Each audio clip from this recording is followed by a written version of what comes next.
Welcome to Untold Black Lean Thieves Greece, autumn of 35 BC. The city is burning. Not a foreign city, not a barbarian stronghold on the edge of the known world, a Greek city, one of the oldest and most celebrated in the Hellenic world, a city that produced Pindar, that defeated Sparta at Leuctra, that had stood for centuries as a pillar of the civilization Alexander claimed to represent. It is burning because a 22-year-old king decided it should burn. 6,000 Thebans are dead in the streets. The Macedonian army has swept through the city with a violence calibrated not to defeat, but to erase. The garrison fought, the garrison lost. What followed was not the aftermath of a battle.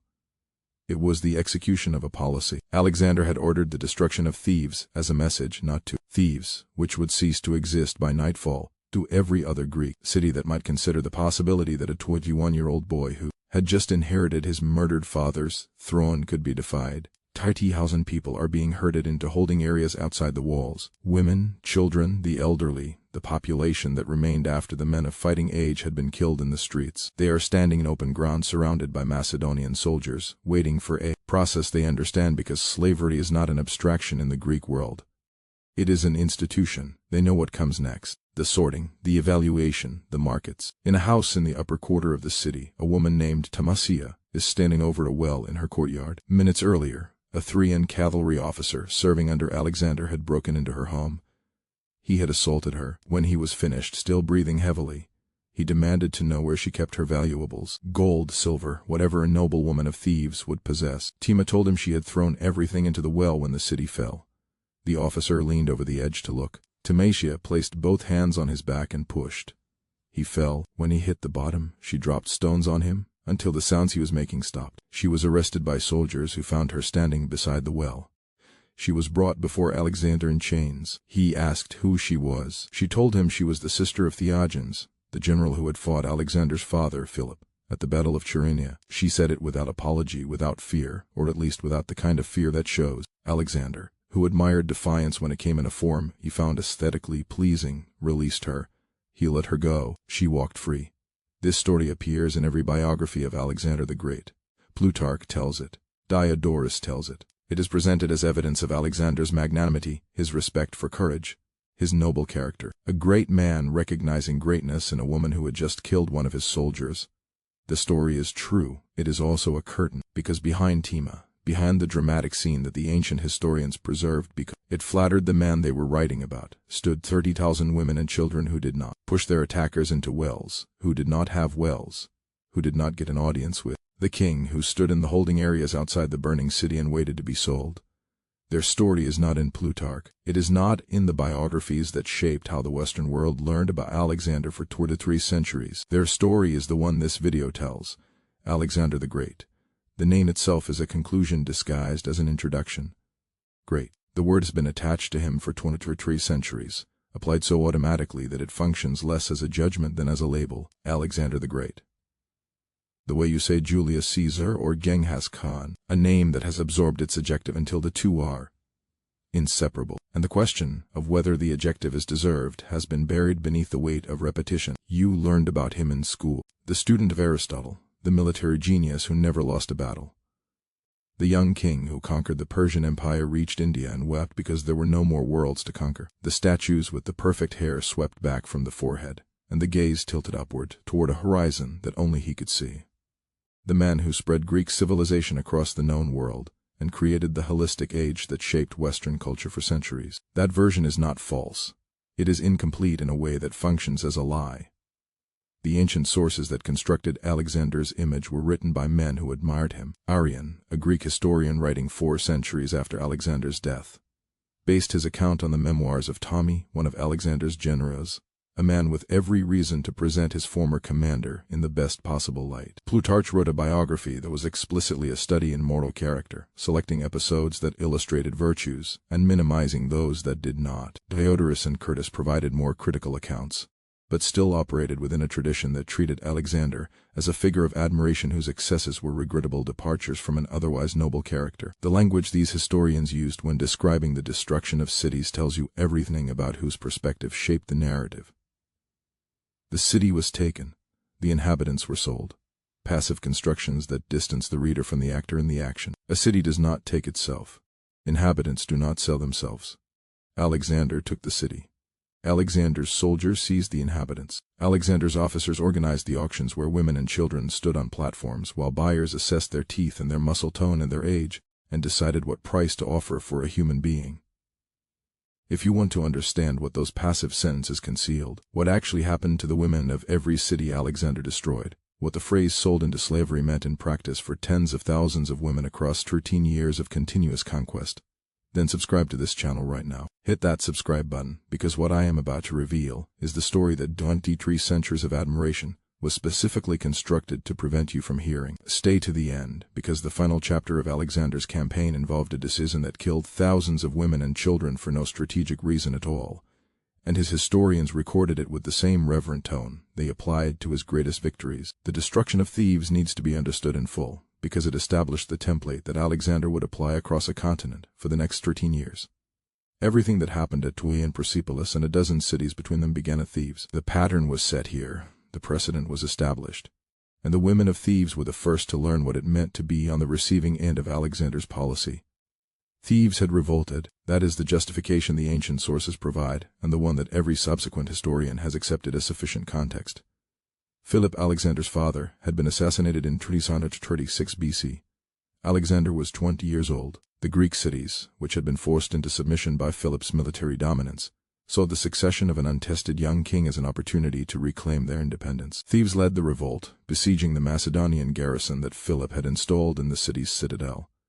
Alexander moved south with a speed that the ancient sources describe with admiration, and that the Thebans experienced as catastrophe. He covered the distance from Macedonia to Thebes in less than 2 weeks.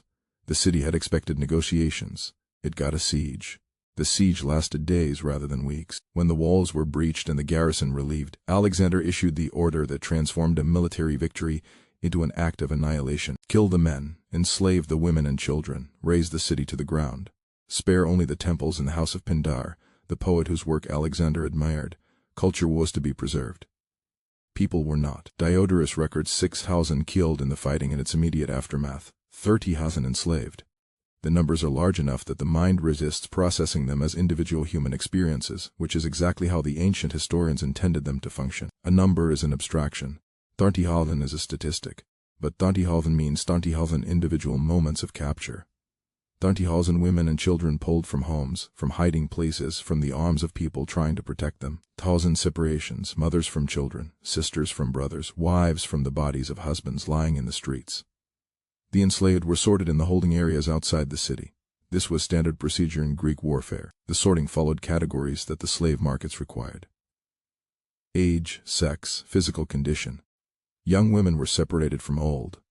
Children were separated from mothers. When the buyers preferred them sold individually. The sorting was conducted by soldiers who performed the task with the efficiency of men doing labor rather than committing atrocity.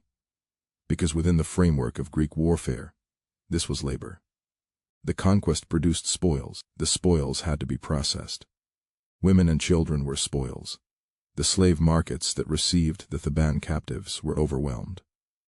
30,000 people flooding the markets simultaneously depressed prices across the Greek world. Diodorus notes this detail with the detachment of an economist observing supply dynamics. Women who would have commanded significant prices under normal conditions were sold for fractions of their expected value because there were simply too many of them. The market could not absorb 30,000 bodies at full price. The women of Thebes were worth less because there were too many women of Thebes. Their abundance reduced their value. The economics of their destruction followed the same laws as the economics of grain or oil. Flood the market and the price collapses. Some Theban families chose an alternative that the ancient sources record with a reverence that masks its horror. Rather than be captured, families locked themselves inside their homes and set the buildings on fire. They burned alive together, parents and children. The sources present this as evidence of Theban courage and Theban pride. It was also evidence of what Theban women understood awaited them in the slave markets. When burning alive is the preferable option, the alternative requires no description. Thebes was not an aberration, it was a policy. Alexander operated on a principle so consistent across 13 years of conquest that it functioned as a contract offered to every city and kingdom he approached. The terms were simple: surrender and receive mercy, resist and face total destruction. The principle was rational in military terms. It reduced the number of sieges Alexander had to fight by making the cost of resistance so catastrophic that most cities chose submission rather than risk what had happened to Thebes. But the principle contained an asymmetry that the ancient sources never examine, because examining it would have required them to consider the experiences of people they did not consider worth examining. The men who decided whether a city would resist or surrender were men, generals, kings, city councils, composed of male citizens, who debated strategy and voted on policy, and weighed the military calculations that determined whether the gates would open or remain closed. The women of these cities had no voice in the deliberation. They did not vote. They did not sit on councils. They did not participate in the strategic discussions that decided whether their city would fight or submit. They were excluded from the decision and included in its consequences. When a city chose to resist, the men who made that choice faced death in battle. Death in battle was the expected outcome for soldiers in the ancient world. It was the risk they had accepted when they picked up weapons and stood on the walls. The women who had not chosen resistance faced something different. Not death, or not immediately. Capture, sorting, sale.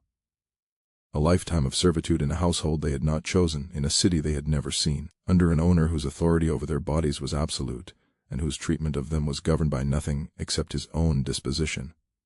The generals who decided to resist Alexander made a calculation about acceptable losses. The losses they calculated were military, soldiers killed, walls damaged, territory lost. The losses they did not calculate, because the framework did not require them to, were the women and children who would be fed into the slave markets if the military calculation proved wrong. The women were not part of the equation. They were outside it. They appeared only in the aftermath when the gates were breached and the soldiers were dead, and the holding areas filled with the people whose lives had been wagered by men who would never have to live with the consequences, because the consequences were reserved for the people who had no say in the wager. This pattern repeated at every city Alexander destroyed. The decision to resist was made by men.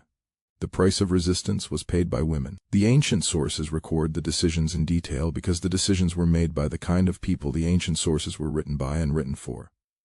Generals, kings, statesmen. The price is recorded in a single phrase. The inhabitants were sold. 5 words that contain the destruction of thousands of lives compressed into a clause, so brief that the reader's eye passes over it the way a traveler passes a milestone on a road. Noted, forgotten. The journey continues. Alexander approached Tyre in 302 BC with the same terms he had offered every city before it. Open your gates. Accept my authority. Submit. The Tyres refused. What happened next took 7 months and produced a spectacle of cruelty that exceeded even Thebes. And the women of Tyre paid the same price that the women of Thebes had paid, inflated by 7 months of Macedonian frustration and rage. Tyre was an island. That single geographic fact shaped everything that followed. The city sat half a mile off the coast of modern Lebanon, surrounded by water deep enough to prevent wading and defended by walls that rose directly from the sea. It had resisted sieges before. Nebuchadnezzar had besieged Tyre for 13 years and failed to take it. The Tyres believed their island was impregnable. They told Alexander he was welcome to sacrifice at the temple of Heracles in the old city on the mainland. He was not welcome on the island. The gates were closed. Alexander did not accept closed gates. He had not accepted them at Thebes. He would not accept them here. What he did instead was something that no military commander in history had attempted. He built a road across the sea, a causeway of stone and rubble and timber driven into the seabed extending from the mainland to the island, constructed yard by yard over 7 months, while the Tyrians attacked it with fireships and catapults and sorties from the walls. The engineering was extraordinary. The determination was absolute, and the fury that accumulated over 7 months of resistance, of setbacks, of Macedonian soldiers killed on a construction project that no army had ever been asked to perform, built toward an explosion that the Tyrians could see approaching but could not prevent. The city fell in July of 332 BC. The Macedonian army crossed the completed causeway and breached the walls simultaneously from multiple directions using siege towers mounted on ships. The Tyrians fought in the streets. They fought on the rooftops. They fought with the desperation of people who understood what Alexander did to cities that resisted, because Thebes had happened 3 years earlier and the entire Greek world knew what Thebes meant. 8,000 Tyrians died in the fighting and the massacre that followed. The killing was not limited to soldiers. It extended into the civilian population with a ferocity that 7 months of frustration had produced. The ancient sources record the killing with the usual detachment. The city was taken. The resistance was punished. The language is clinical. The reality was not. 2,000 men of military age who survived the fighting were crucified. The crucifixions were conducted along the beach. Wooden crosses erected in rows stretching along the shoreline, each one bearing a Tyrian man whose death served a purpose beyond punishment. The crosses were visible from the sea, Every ship that passed the coast of Tyre for weeks afterward saw the bodies. Every captain who sailed into a port in the eastern Mediterranean carried the image with him, and the story that accompanied it. This is what happens when you close your gates to Alexander. The crucifixions were not justice, they were advertising, and 30,000 people were sold. The same number as thieves, predominantly women and children. The men who could have been sold had been crucified instead. Their commercial value sacrificed for the greater value of the message their deaths communicated. The women had no message value, they had market value, and the markets received them with the same efficiency that had processed the women of Thebes 3 years earlier. The Tyrian women were sold through the slave networks that operated across the eastern Mediterranean. Phoenician women were valued in the markets because Phoenician culture had produced women with skills that buyers prized. Textile work, dyeing, the Tyrians being famous for the purple dye that bore their city's name. Domestic management. These skills increased their price. The market did not care that the skills had been learned in freedom and would be practiced in captivity. The market cared about function. A woman who could produce purple dye was worth more than a woman who could not. The talent that her culture had given her became the measure of her sale price. The thing that had made her valuable as a free woman made her valuable as a slave. The distinction between the two kinds of value was invisible to the men writing the receipts. The phrase appears in every ancient account of Alexander's conquests. The inhabitants were sold into slavery. 5 words. They appear after the description of the siege, after the account of the battle, after the enumeration of the dead. They are the last line of each city's story before the narrative moves on to the next campaign, the next battle, the next demonstration of Alexander's strategic genius. The inhabitants were sold, period. New paragraph. Alexander then marched toward his next objective. Those 5 words are a door that the ancient historians consistently chose not to open. What lay behind them was a process so systematic and so brutal that describing it would have required the historians to treat the conquered populations as people whose experiences merited the same attention they lavished on Alexander's military maneuvers. They did not. The door stayed closed. 23 centuries of readers passed the phrase and moved on to the next battle the way the ancient historians intended them to. Behind the door was this. After a city fell, the surviving civilian population was assembled in an open area, usually outside the city walls. The assembly was conducted by soldiers whose task was collection rather than combat. They moved through the city systematically, entering buildings, searching cellars and hiding places, pulling out the people they found, and driving them toward the holding area. Women carrying children, elderly people who could not move quickly enough and were struck or dragged to maintain the pace, young women who resisted and were restrained by men whose authority over them was established by the sword, rather than by any legal process. In the holding areas the sorting began. Slave merchants who traveled with or behind Alexander's army arrived to evaluate the captives with the practiced efficiency of professionals conducting routine business. Age was assessed, physical condition was evaluated, skills were identified when possible. Young women were separated into one group, children into another, the elderly into a third. The sorting broke families apart with a mechanical indifference that the sources do not describe, because the sources do not describe the sorting at all. The auctions were conducted in the open. Women stood on raised platforms while buyers circled them. Teeth were examined to assess age and health. Hands were inspected for calluses that indicated useful labor skills. Bodies were evaluated with an attention that served commercial rather than human purposes. The buyer was purchasing a tool. The tool's specifications mattered. The person inside the tool did not. Prices were recorded because prices were commercial data that merchants needed to track. A young Tyrian woman with textile skills might sell for several hundred drachmas. A child sold for less. An elderly woman sold for almost nothing. The prices fluctuated with supply, dropping when a major conquest flooded the market and recovering when the flow of captives slowed between campaigns. The women of Tyre were worth specific amounts that merchants recorded in ledgers. Their value as human beings was not recorded anywhere, because no recording system existed for that category of information. The buyers took their purchases and dispersed. A woman bought at Tyre might be transported to Athens, to Corinth, to Alexandria, to any city in the Mediterranean world where the slave trade operated. She would never learn what happened to the children she had been separated from during the sorting. She would never return to the place where she had been free. She would carry a new name given by her owner, and lose the name her parents had given her, the name she had answered to for every year of her life before the 5 words that the ancient historians used to summarize her destruction. The inhabitants were sold. Her entire existence compressed into a subordinate clause in a sentence about Alexander's next campaign. Persepolis 330 BC, the ceremonial capital of the Persian Empire. The richest city in the known world. For 2 centuries, the kings of Persia had collected tribute from an empire stretching from Egypt to India and stored the accumulated wealth in a complex of palaces and treasuries so magnificent that the Greeks who had heard of it, but never seen it, spoke of it the way later civilizations would speak of El Dorado, a place where wealth exceeded imagination.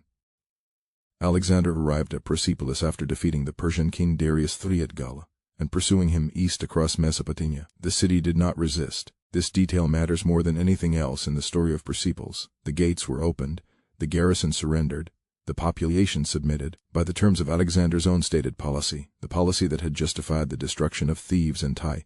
Populus should have been spared. Surrender, purchase mercy. That was the contract, that was the principle that Alexander himself had established, and that his historians presented as evidence of his rational and measured approach to conquest. Alexander broke his own contract. He unleashed his army on a city that had submitted. Diodorus provides the most detailed account, and it is the account that Alexander's admirers have spent 23 centuries trying to minimize. Macedonian soldiers entered homes and dragged women into the streets. The looting was systematic, moving through residential quarters with the same methodical approach the army applied to military operations. Private homes were stripped of valuables. The people inside those homes were treated as additional valuables to be stripped alongside the gold and the silver and the textiles.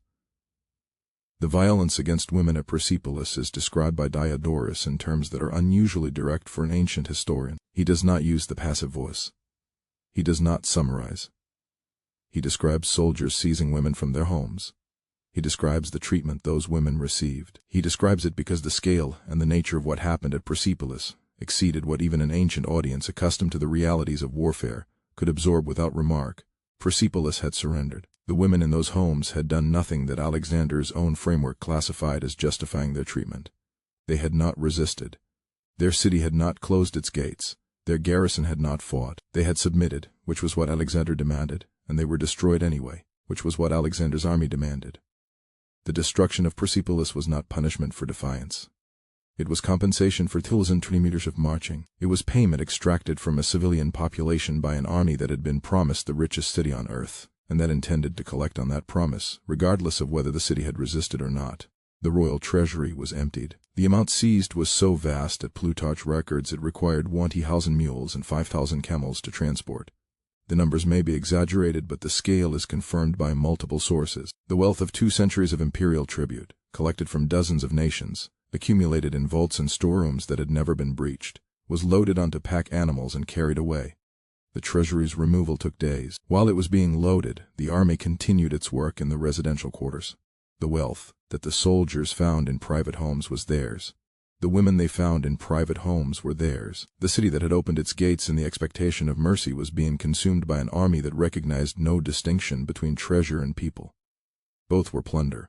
Both were collected. Then Alexander burned it, the destruction that his admirers have spent 23 centuries trying to explain, justify, or minimize. The event that even the ancient historians who loved him could not present as anything other than what it was, a drunken act of vandalism that destroyed one of the architectural wonders of the ancient world. The burning happened at a banquet. Alexander and his commanders were drinking in the royal palace, the Epidana, a hall of columns and carved reliefs that had taken decades to construct, and that represented the artistic achievement of an empire at the height of its cultural power. The wine was flowing with the abundance that characterized Alexander's feasts, which were legendary, even by the standards of a culture that treated heavy drinking as a masculine virtue. A woman changed the course of the evening. Tai, an Athenian courtesan, the companion of Tami, one of Alexander's most trusted generals. During the feast, Taius made a speech. The Athenian sources preserve its outline. She proposed that Alexander burn the palace of Persepolis as revenge for the Persian king Xerxes' burning of Athens 50 years earlier. Athens had been sacked in 440 BC. The Acropolis had been destroyed. Now the conqueror of Persia sat in the Persian king's own palace. The symmetry was poetic. The revenge was available. All it required was a torch. The drunk company erupted in enthusiasm. Alexander seized a torch. He threw it first. His generals followed. Tai herself reportedly threw one of the early torches. The fire caught. The palace of Persepolis, with its carved staircases depicting the nations of the empire bringing tribute, its columns rising to ceilings decorated with gold and lapis lazuli, its halls that had hosted the ceremonies of Persian kings for 200 years burned. Plutarch records that Alexander regretted it almost immediately. He ordered the fire extinguished. It was too late. The fire had spread beyond the banquet hall into the surrounding structures. What could be saved was saved. What could not was lost. The reliefs and columns that survive today of Persepolis are what the fire did not reach. What it reached is ash. The burning is always told as a story about Alexander, his impulse, his regret, his complexity as a historical figure capable of both greatness and destruction. It is sometimes told as a story about Thais, her influence, her audacity, the power of a woman's words to move the most powerful man in the world to act. These are the perspectives the ancient sources preserved because these were the people the ancient sources considered worth writing about. The burning is never told from the perspective of the women of Persepolis, the women who had already been seized from their homes during the sacking, the women being held in the areas where the army collected its human spoils, the women who watched the city burn from a distance measured in hundreds of yards and a lifetime of loss. For these women, the fire did something that the slave markets alone had not. It eliminated return. A woman sold into slavery retained, however faintly, the theoretical possibility that she might someday return to the place she had been taken from. The burning of Persepolis erased that possibility. The homes were gone. The streets were gone. The city that had been the center of their world was a ruin of smoke and blackened stone. The fire did not just destroy buildings, it destroyed the future tense. The place a woman might have gone back to no longer existed. Let me know in the comments whose perspective you think the burning should be told from, because for 23 centuries it has been told from the perspective of the man holding the torch, not once from the perspective of the women watching the flames. To understand what Alexander did to the women of conquered cities, you need to understand what he did to the men who loved him, because the character of the man who ordered the enslavement of thieves and the destruction of Tyre and the sacking of Persepolis is most clearly revealed not in how he treated his enemies, but in how he treated the people closest to him, the people who had fought beside him, who had saved his life, who had served his family for decades. He destroyed them too. Cletus the Black. The name should be as famous as Alexander's because without Cletus there would have been no Alexander. At the Battle of the Granicus in 324 BC, the first major engagement of the Persian campaign, Alexander charged into the enemy cavalry and found himself surrounded.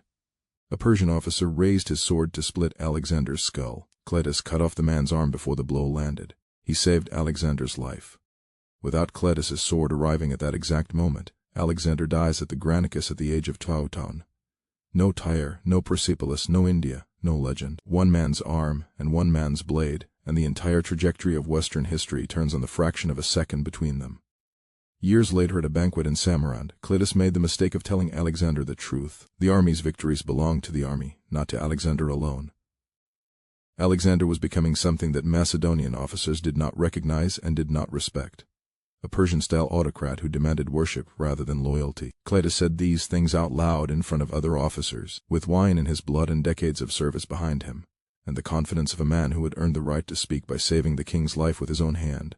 Alexander seized a spear from a guard and drove it through the man who had saved his life. Cletus died on the floor of the banquet hall. Alexander reportedly wept for 3 days. He refused food. He called out for Cletus by name. The grief was real. The murder was also real. The weeping did not undo the spear. And the message that Cletus's death sent to every other officer in the army was louder than the grief. Disagree with Alexander and die. Even if you saved his life, even if you are right. Pheltus was the son of Parmeno, the most senior general in the Macedonian army, a man whose family had served the crown for decades. Philotas was accused of involvement in a conspiracy against Alexander on evidence so thin that the ancient historians themselves expressed skepticism. He was tortured. He confessed under torture, which tells you as much about the confession as it tells you about the conspiracy. He was executed, but Philotas was not the real target. With the son dead, Alexander sent riders to Ecbatana, 1,000 miles away, where Parmeno, Philotas's 70-year-old father, was stationed, commanding the army's supply lines. The riders carried orders. They arrived before the news of Philotas' execution could reach the old general. They killed Parmeno while he was reading a letter, a 70-year-old man who had served Macedonia his entire life, who had helped Philip build the army that Alexander inherited, who had commanded the left wing at Gaugamela, murdered by assassins sent by the king he had served. The assassination was preemptive. Alexander killed Pino for what he had done, but for what he might do when he learned his son had been executed on fabricated charges. Callisthenes was Aristotle's nephew. He served as the expedition's official historian, the man responsible for constructing the narrative of Alexander's greatness for posterity. He refused to perform prosinasis, the Persian ritual of prostration before the king. He argued that the gesture was appropriate for a god, but that Alexander was a man. He was arrested, imprisoned. He died in captivity. The man writing Alexander's story was killed for suggesting that the story's hero was human rather than divine. This was Alexander, the man whose decisions determined whether the women of conquered cities were spared or sold. The man who wept for the friend he murdered and then murdered the next person who reminded him of his own mortality. 315 BC Alexander's army is returning from India. The campaign had pushed east for 2 years through modern Afghanistan and Pakistan across the Indus River and into the Punjab, where Alexander finally encountered the thing he had never encountered before: his own army's refusal to continue. The soldiers mutinied at the Haifaz River. They had been marching and fighting for 8 years. They were thousands of miles from home. They wanted to go back. Alexander sulked in his tent for 3 days, then relented. The army turned west. The return should have followed established routes, roads that connected India to Persia through the relatively fertile regions of the interior, routes that previous armies had used, that Alexander's own supply lines had mapped, that offered water and food and the basic infrastructure that an army on the march required to survive. Alexander chose a different path. He chose to march through the Jadrosian Desert. The Jadrosian Desert occupies what is now the Makran coast of southern Pakistan and Iran. It is one of the most inhospitable landscapes on Earth. Temperatures during the day exceed what the human body can tolerate without continuous hydration. Vegetation is nearly non-existent. Water sources are separated by distances that can take days to cross. The terrain is a combination of sand, salt flats, and rocky ground that destroys footwear and lacerates the feet of anyone walking barefoot. Alexander chose this route because Cyrus the Great and the legendary Queen Semiramis had both reportedly attempted the crossing and failed. Both had lost armies in the desert. Alexander wanted to succeed where they had not. The decision was strategic in the sense that ego can be called a strategy. He wanted to prove that he could do what no one before him had done. The proof would be written in the survival of his army on the other side of the desert. The cost of the proof would be written in the bodies of those who did not survive. The army that entered the Jadrosian Desert was not just soldiers. Ancient armies traveled with baggage trains that sometimes exceeded the fighting force in size. Camp followers, merchants who supplied goods the army could not carry, craftsmen who repaired equipment, servants who maintained the officer households, and women, the wives and companions of soldiers who had accumulated across 8 years of campaigning. Women from Macedonia who had followed their husbands east. Women acquired along the route from conquered populations who had been absorbed into the army's domestic economy. Women who cooked and cleaned and washed and bore children and maintained the mobile community that an army required to function across years of continuous operation. These women had no voice in the decision to enter the desert. They did not sit in the command meetings where Alexander announced the route. They were not consulted about the risks. They were not given the option to take a different path. They walked into the Jadrosian because the man at the front of the column chose that direction, and the column followed, and the baggage train followed the column, and the women followed the baggage train, and no one in the hierarchy between Alexander's decision and the last woman walking at the rear of the formation had either the authority or the opportunity to choose differently. The crossing lasted 60 days. The army began dying almost immediately. Water was the first crisis. The supplies carried by the baggage animals were calculated for a crossing of known terrain with identified water sources. The Jadrosian offered neither. Water sources that scouts reported were dry when the column arrived. Springs that appeared on the rudimentary maps Alexander's guides carried did not exist or had been buried by shifting sand since the last expedition had mapped them. Within days the water rations were cut. Within a week they were cut again. The baggage animals, horses and mules and camels died first. They required more water than humans and received less attention when the supply contracted. When the animals died, the supplies they carried were lost. Food, equipment, spare clothing, medical supplies. Each dead animal subtracted from the army's capacity to sustain itself, and each subtraction accelerated the next. The army marched at night to avoid the worst of the heat. During the day, soldiers dug shallow trenches in the sand and lay in them, covering themselves with whatever fabric they had to create shade. The heat radiated from the ground as well as from the sky. There was no escape from it, only management. And the management failed incrementally as the column weakened, and the distance to the next water source stretched beyond what weakened bodies could cover.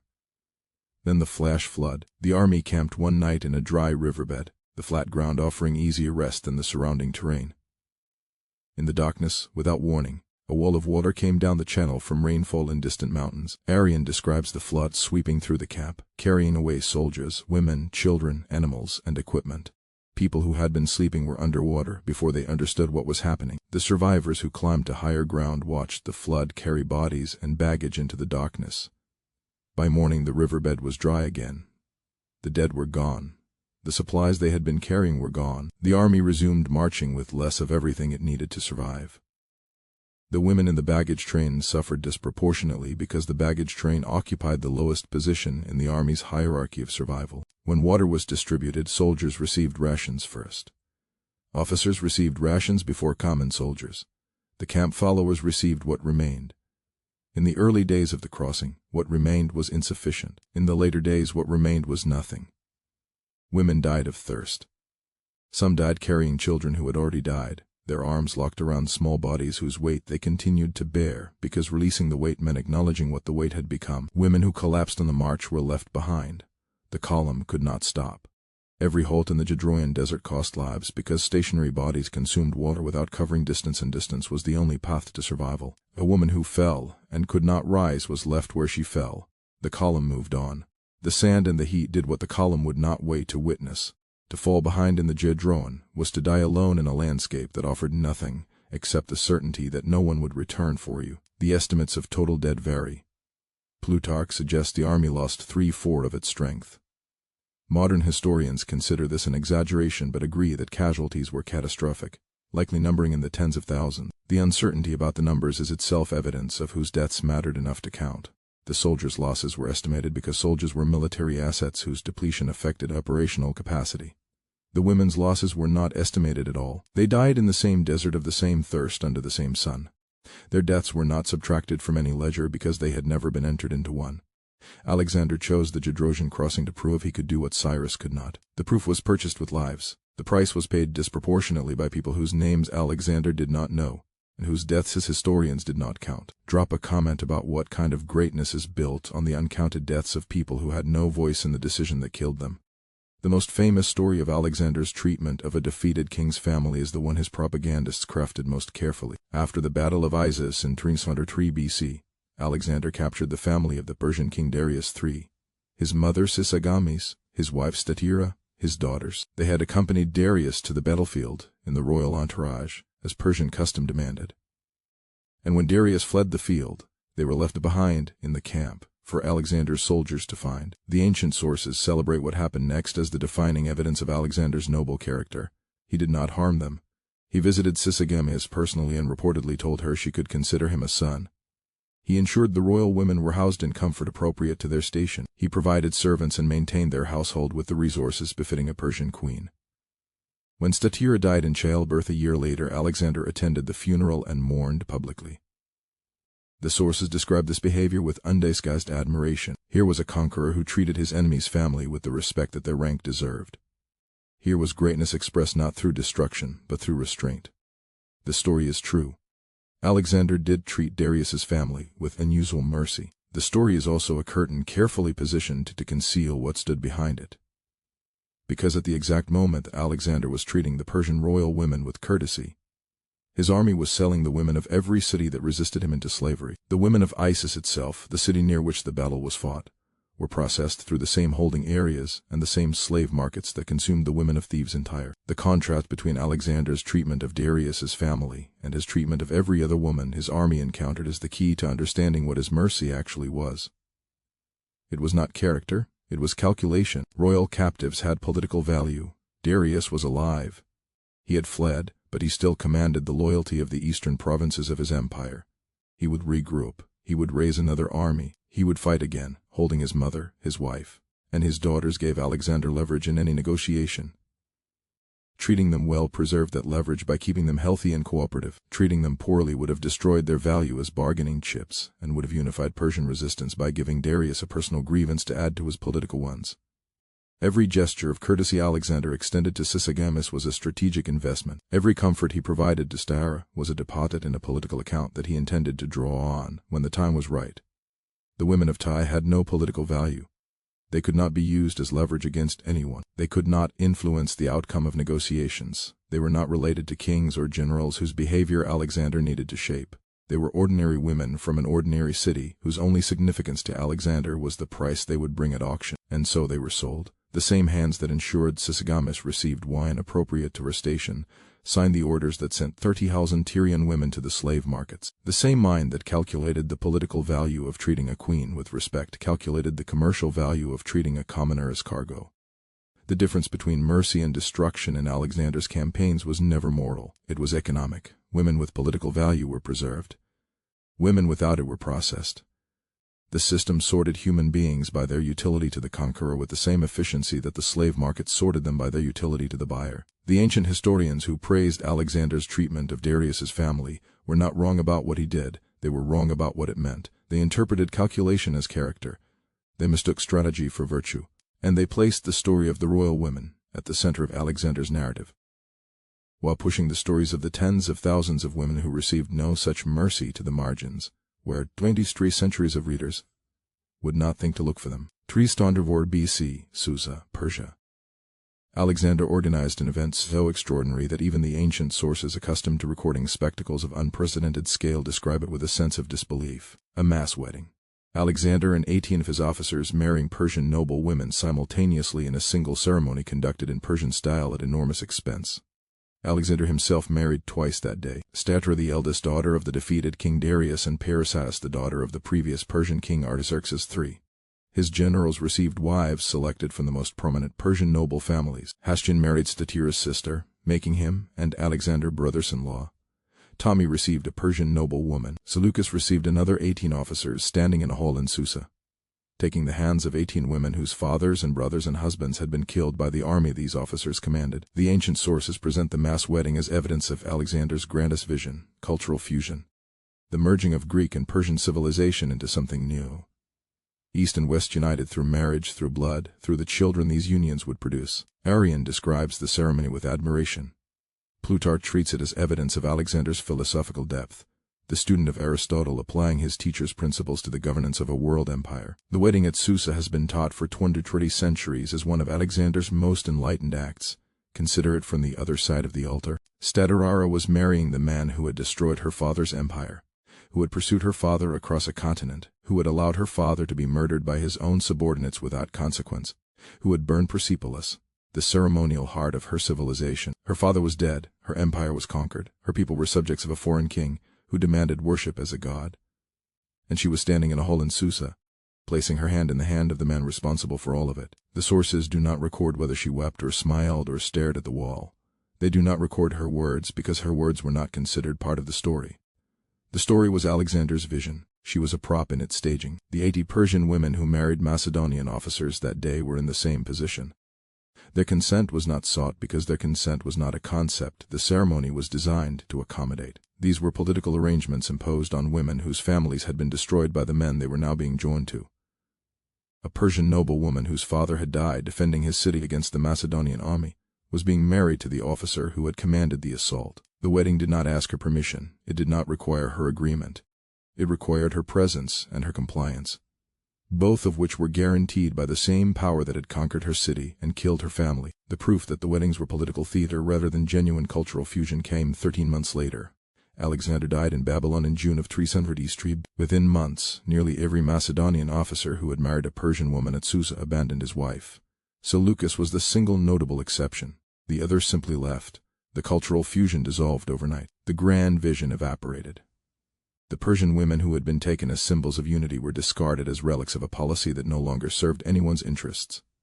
The sources do not record what happened to these abandoned women, whether they returned to their families, whether their families still existed to return to, whether they raised the children of these brief marriages alone in a world where the empire their husbands had served was fracturing into wars that would last 40 years. The mass wedding at Susa is remembered as one of Alexander's most visionary moments. For the women on the other side of the altar, it was one more act of possession dressed in ceremony. The conquest had taken their cities. The wedding took their bodies. The abandonment took whatever remained. Alexander died in Babylon on the 11th of June 300 BC. He was 32 years old. The cause was fever, though the ancient sources debate whether the fever was disease or poison. He had been drinking heavily in the days before his death, which was not unusual. He had been drinking heavily for most of his adult life, which was also not unusual for a man whose response to guilt was wine, and whose response to wine was violence. His empire fractured immediately. The generals who had served him turned on each other before the body was cold. The wars of the successors lasted 40 years and produced kingdoms that would shape the Mediterranean world for centuries. Ptolemy took Egypt, Seleucus took Persia, Antigonus took Macedonia. They carved the empire like men dividing meat, each piece claimed by the hand strong enough to hold it. The vision of unity, if it had ever existed beyond the propaganda, died with the man who had claimed to embody it. The cities Alexander destroyed remained destroyed. Thebes was eventually rebuilt partially decades later. It never recovered its former significance. Tyre survived as a diminished version of itself, its island permanently connected to the mainland by the causeway Alexander had built to destroy it. Persepolis was never rebuilt. Its burned palaces and broken columns stood in the Iranian plateau as evidence of a night when a drunk man threw a torch because a woman suggested it would be poetic. The women Alexander enslaved remained enslaved, the 30,000 from Thebes, the 30,000 from Ti. The uncounted women from Persepolis, and from every city between Greece and India that his army had taken across 13 years of continuous conquest.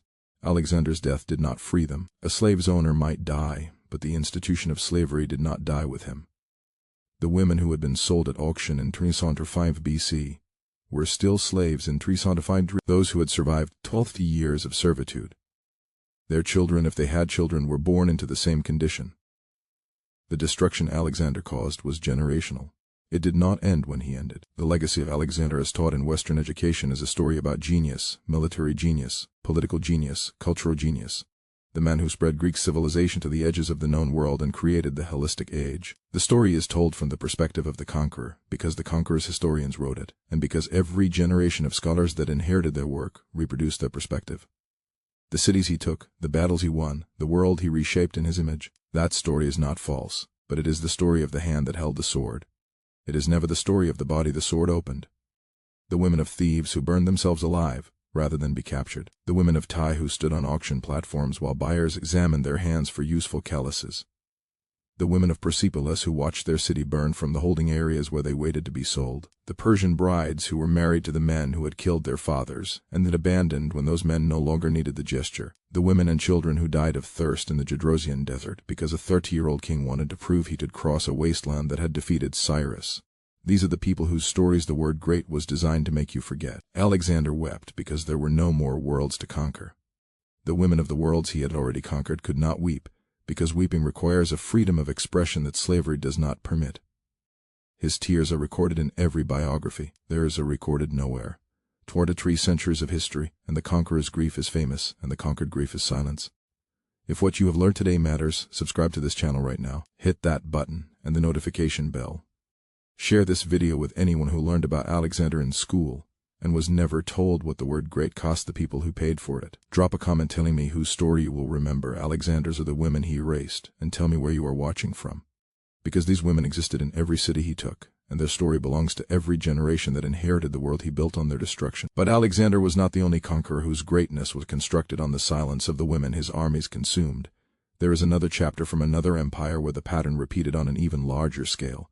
That story is waiting for you right now. Click the video on your